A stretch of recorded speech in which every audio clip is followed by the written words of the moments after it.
रोसेगा। उस समय इन्हें गिनने टेलीफोन थे, कुछ ही गांव और शहरों में बिजली पहुंची थी। अपनी बात किसी व्यक्ति को दूर तक पहुंचानी हो तो उसके दो ही तरीके थे, या तो खुद जाकर मिलना पड़ता था बात करने के लिए, या फिर चिट्ठी लिखकर भेजनी पड़ती थी। गांधी जी स्वभाव से संकोचित थे, इसलिए कम ही बोलते थे। बचपन में इन्हें स्कूल में सहपाठियों और शिक्षकों से बात करने में शर्म लगती थी। हमेशा मन में खटका लगा रहता, क्या मैं अपनी बात ठीक से कर पाऊंगा, क्या सामने वाला मेरी बात ठीक से समझ पाएगा।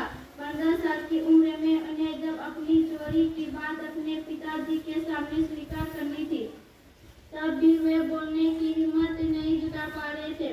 उन्होंने चिट्ठी लिखकर अपनी पिताजी से बात कही। बोलने के बजाय लिखने के कई फायदे होते हैं।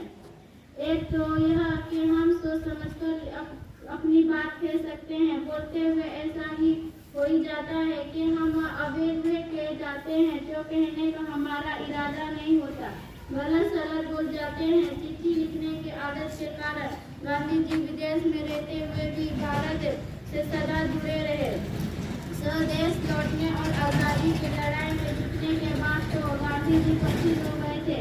उन्हें देश भर से नहीं दुनिया भर से डाक आने लगी। पहला बोरा भर के डाक विभाग को इतनी चिट्ठियां पहुंचाने का विशेष इंतजाम करना पड़ता था।